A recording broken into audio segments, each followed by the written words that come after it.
Hi everyone, Gemma here, welcome back to my channel. Today I'm going to be covering 3 reasons to learn the basic calligraphy strokes and 1 reason why you wouldn't learn the basic calligraphy strokes. Now in this video I'm not going to be showing you how to do the calligraphy strokes. I've already done that in a previous video which you can watch if you want to know more about that. But before I get into why you should learn the basic strokes, if you enjoy calligraphy, consider subscribing for similar future content. Right, let's get into it. Reason number 1 is that it's easier to learn 7 movements than it is to learn 26 movements. So it's much easier to learn 7 basic calligraphy strokes than it is to think about creating 26 individual letters. Now, it's not a duplication of effort to have to learn the basic calligraphy strokes and then learn the alphabet. The basic strokes feed into the alphabet, so it's actually, already learning part of the alphabet by learning these basic strokes. And one of the rewarding parts about learning these basic strokes is that you're going to see an improvement more quickly because your focus and time is on 7 things rather than 26. So you're going to see that improvement much more quickly and feel motivated, and hopefully that kind of snowballs and gives you motivation to keep on going. Once you've learnt these basic strokes, they are built into your muscle memory, so try to think of it as an initial investment in your learning. Reason number 2 is consistency. So if we take the oval stroke fits into the letter A, B, C, D, E, G, etc, etc. So if you have a perfectly round oval stroke and you use that oval stroke when piecing together those letters, it's going to be consistent. Whereas if you start learning a letter A and it's slightly more squished, and then you learn the letter B and it's slightly bigger, it's going to look inconsistent. Whereas if you learn this one movement and make it consistent, then your letters overall are going to look much more consistent and prettier in the long run.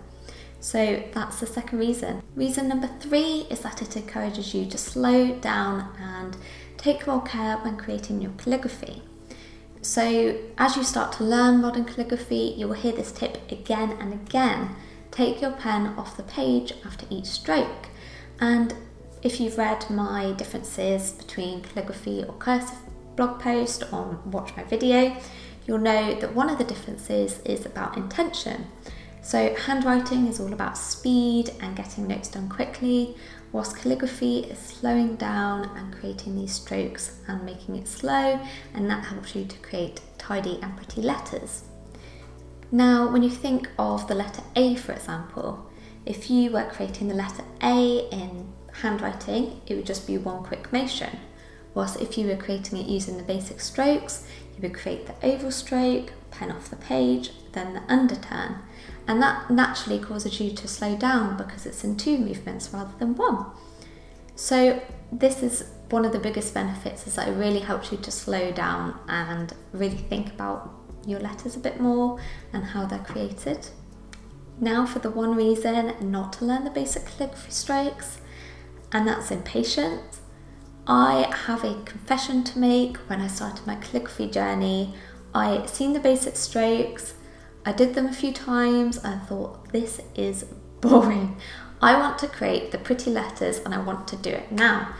But the problem with this mindset is that I wasn't building those movements, and for all the reasons that I listed just now, it definitely slowed down my progress and my calligraphy definitely looked sloppier as a result to start with.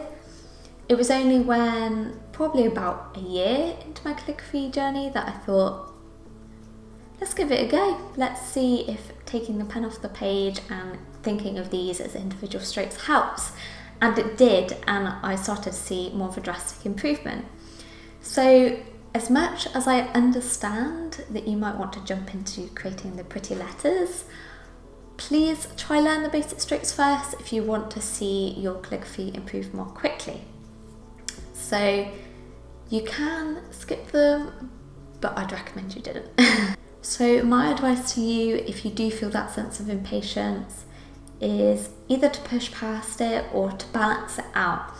So say you want to jump into creating pretty letters, like say you want to create your name, think about which basic strokes form your name and then put them together before you do your name.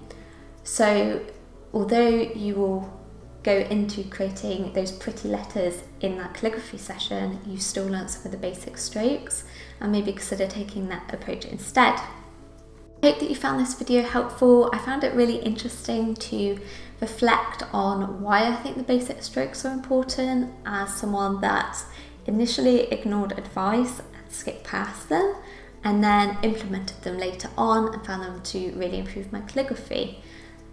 To sum up basically this video, you can skip the basic strokes, but it will probably harm your calligraphy in the longer run, and I really recommend that you try your best to learn them.